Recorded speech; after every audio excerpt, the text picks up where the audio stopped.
Kalau masuk dalam tim pemenangan yang tercatat Mbak Cornelia Agatha ya. Kemarin memang Mbak Modi ada, tapi karena ada situasi kondisi yang memang membuat dia tidak harus saya catatkan, jadi Mbak Modi saya keluarkan. Namun secara prinsip Mbak Modi akan terus membantu gitu loh. Ya nggak apa-apa.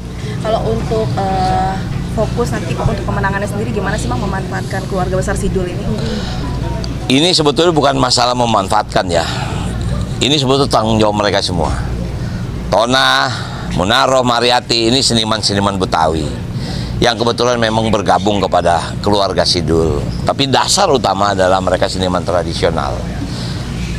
Teman-teman seniman tradisional paham bagaimana Sidul ada, gitu kan. Itu yang mengantar ya mungkin bahasanya kesenian atau kebudayaan ini terus ada di tengah masyarakat.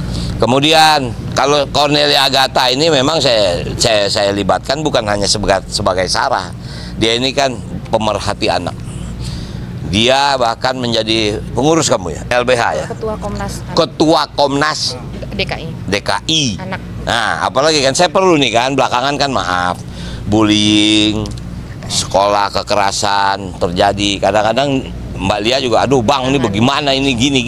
Kebetulan kan dia tahu saya di Komisi 10. Jadi sudah selama ini kerjasama. Nah kalau misal kayak si Abi ini Kartubi sama Atun, ya tentu ini kan janda Mas Karyo. Kasihan kalau nggak diajak kerja. Apalagi udah begini. Artinya kerja itu bukan kerja mikir loh. Karena artinya apa? Ada pembangunan yang harus dia ngingetin, Bang, ini disabilitas lu mesti prioritas. Nah makanya kayak tadi kan kita ke MRT, alhamdulillah lift ada, eskalator ada, artinya fasilitas, tapi memang belum terlalu banyak gitu. Nah jadi artinya itu yang bagian-bagian bikin kita ini.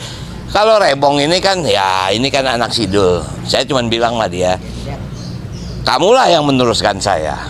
Kalau memang saya nggak ada itu sekarang istilah saya ini ada di pemerintahan. Kalau memang insya Allah saya jadi, artinya ini Sidul nggak boleh mati. Nah ini tugas dia. Karena ini menjadi apa ya? Istilah menjadi Sidul Reborn gitu loh. Tinggal nanti bagaimana? Ini kan memerlukan kreativitas. Nah, artinya kenapa Sidul ini bisa bertahan puluhan tahun? Karena mungkin kreativitas saya sebagai penulis itu yang memang ada. Kemudian saya dibantu dengan beberapa penulis termasuk Ibu Ida Farida, termasuk Hari Cahyono. Jadilah naskah-naskah yang baik. Nah kalau pemain semua itu terlibat dalam ide-ide saja. Nah jadi sekali lagi makanya kenapa saya undang, karena memang jujur saya ada rencana untuk melanjutkan Sidul. Skenario udah selesai, tim kecil sudah hunting lokasi sampai ke Belanda, sampai ke Delft, sampai ke Rotterdam. Realitas sekarang saya ada penugasan yang lain. Maka tadi saya kumpulkan teman-teman kru. Memang mereka profesional, sampai hari ini belum ada yang terikat kontrak. Tapi kalau dipanggil soal Dul, pasti produksi yang lain akan mereka korbankan. Nah sekarang saya bilang udah kamu cari tempat yang lain sementara situasi seperti ini. Jadi sebetulnya itu inti acara sore ini. Bang Dul izin tadi sempat bilang katanya berharap menang di Pilgub. Itu biar bisa berbuat banyak dengan perfilman itu bisa dijelasin? Iya tentu itu basic saya kan ada di situ. Dulu Pemda DKI itu memberikan pengembalian pajak tontonan kepada produser. Itu kira-kira 5 atau 10 tahun yang lalu. Itulah yang membuat jumlah film nasional meningkat pada waktu itu.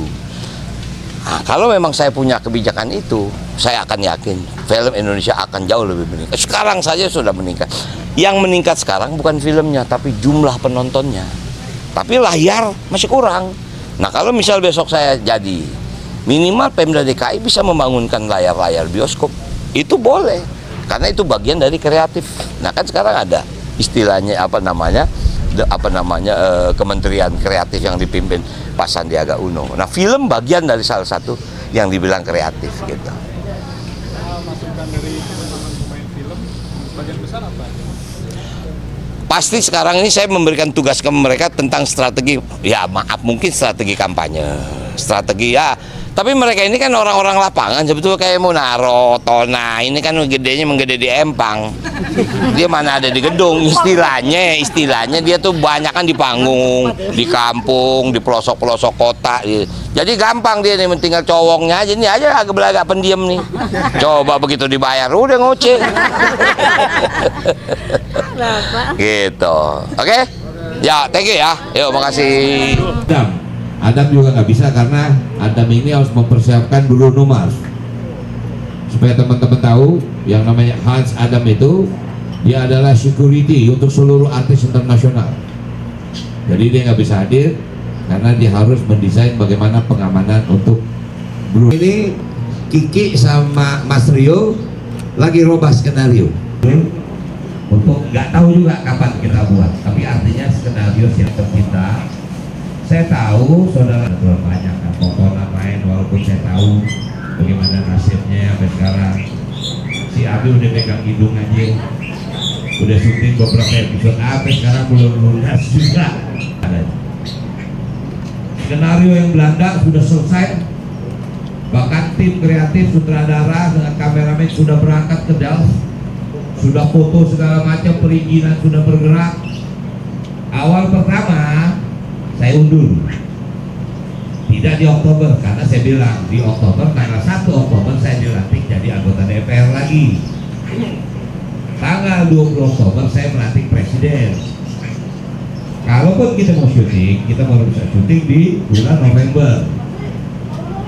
Nah, yang paling problem kalau syuting di Indonesia saya masih bisa bahasanya kabur, karena pengalaman saya kan Jumat, Sabtu, Minggu DPR nggak ada kerja. Disitulah saya berkreasi. Nah, tapi kalau untuk syuting ke Belanda, saya harus mencari momen dalam arti kata reses. Reses itu jatuhnya di bulan Januari, Desember, 15 Desember sampai 15 Januari. Makanya kenapa syuting di Belanda diundur ke bulan Januari.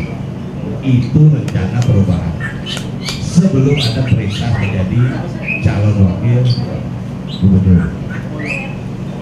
Nah, begitu saya mendapat perintah jadi calon gubernur, perintah saya pertama sama Rio dan Kiki robah skenario.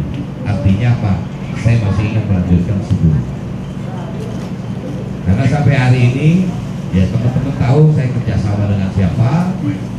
Saya sendiri mengatakan kepada teman yang saya kerjasama, saya akan hentikan Sidul. Dia bilang sampai kapanpun Sidul tidak boleh berhenti. Bayangin sampai hari ini Sidul kedua belum ditayang. Wajah Jakarta. Bayangin produser begini. Yang kedua, ini keluarga besar saya. Sebagai penulis, itu konsekuensi gue sebagai produser. Jadi nggak jadi gue bayar. Bahkan udah kasbon dulu dia. Saya berjalan nih. Ini Mas Beno ini, Bang Beno ini ketua tim. Sepakat?